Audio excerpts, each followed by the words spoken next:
I'm Big Dumb Chris, and you're tuned in to the comedy adventures of Big Dumb Chris. Tonight, we're at the legendary Chevy Chase Inn, oldest bar in Lexington, Kentucky. And we're here to do an open mic. Let's go in and meet this crazy cast of characters. I'm Adrian Bard, and I've been doing it for like almost 2 years. You really gotta like wait for the funny thoughts to just come out like while you're just like living life, and then like the work part is like molding it into something that works on stage. Tell me about your worst bomb on stage. I was just running some new bit that had to do with concentration camps. Explaining like the concentration camps like while I'm bombing is like not very fun at all. This is what should have been done to balls a long time ago. Hey, what are you in that, John?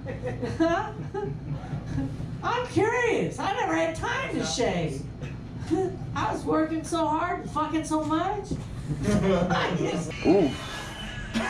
My name is McGregor Lakes. I've been doing comedy for about a year. People are always like, man, you're pretty funny, you should do comedy and whatnot, and then why not? Man, I had this joke I thought was awesome. It was a joke about Jewish people. I was very early in my comedy career where I just thought if you just say the most offensive thing you can think of, people would be so shocked that they think you're a genius. What I just did back there, it was like a 4-minute joke about Jewish people moving to Russia or something, and not a soul laughed. It was terrible. Ugh. I wasted all the other years just being like, oh, sobriety's fun. I'd like to thank weed for entering my life in 2022. I like playing with balls. I've always been.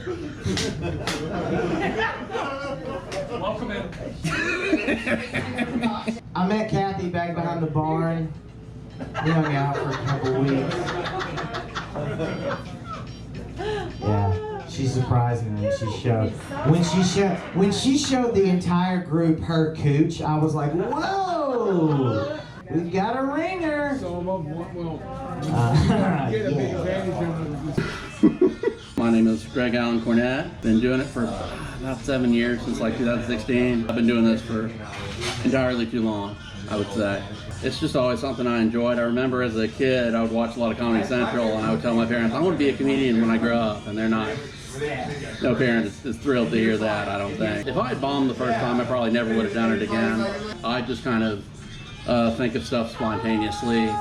I used to carry around a notebook, and when I wrote out a funny thought, I would write it down, and a lot of that. I don't really feel like anything's off limits if it can be funny. I told a joke about saying the N-word, and I didn't actually say the N-word, just to be clear. The crowd was just not feeling it at all. A bunch of people left, and yeah, I've not been back there since then. That was just a terrible experience. Do something else with your life. Learn a trade. Put your hands together for Big Dumb Chris. My beard's on fleek tonight, ain't it? I got a little pussy juice on it before I left the house. I just combed it in. It's soft and it smells good. I like lower middle class hoes, y'all. You know, them type of hoes that don't care to suck your dick from the back, but they also got a little money to buy you some shit.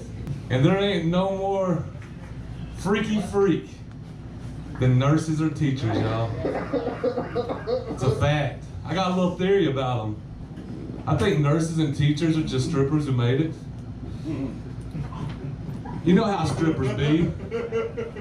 They be talking about, I'm just a single struggling mom trying to work my way through college.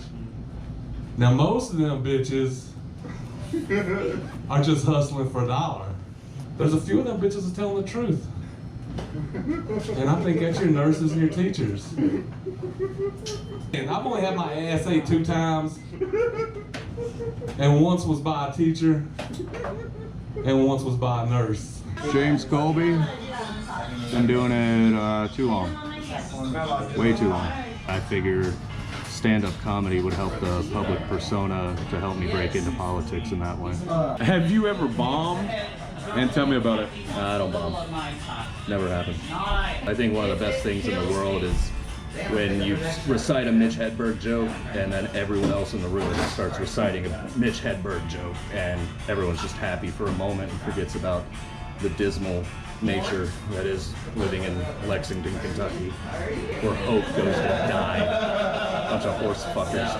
It's the truth. And I don't take my socks off very often, except to shower. It's the truth. Give a new and upcoming comedian one piece of advice, what would it be, James? Don't.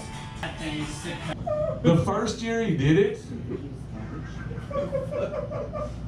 I thought the police were knocking on the door.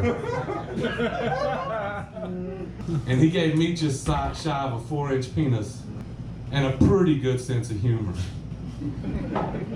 I'm Big Dumb Chris, y'all. Remember the name. Guys, I'm here with Kevin Smith. I can't believe it, bro. It's really you. My name is Jon Bass. I've been doing comedy about a year and 2 months. Any given night, anybody can fucking suck ass. I don't fucking care, dude. There ain't no rules, and this shit's fun.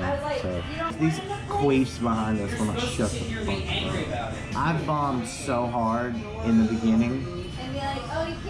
I mean, I bombed so hard that multiple people told me, you should stop. Like, you need to quit. You're terrible. You should quit. I think I called everyone in the audience dumb and told them they didn't understand my joke. Unless you're just naturally a genius and great at it, which some people are. If you go up and bomb, you should go up and, until you're not, don't bomb anymore. You can do it. If somebody's like, I want to try it, be like, well then go fucking try it.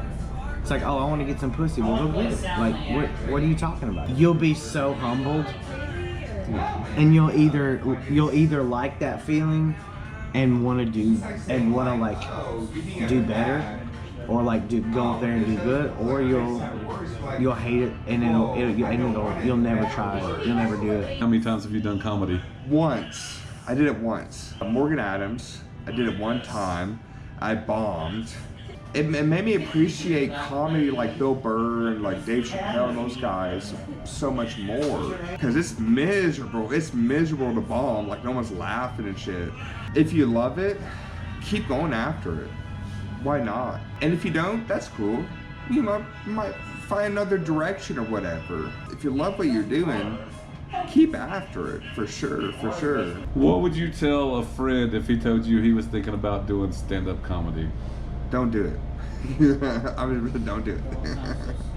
I forgot to do an outro at the bar, guys. So you're just going to have to deal with one from the car. Every time I've taken a step today, my asshole's hurt. I don't know what's causing it. I went to bed early on New Year's Eve, and now that I'm sitting in the car, my asshole is just throbbing. But we had a good night at Chevy Chase Inn. I got quite a few laughs on some new jokes, even though I messed them up.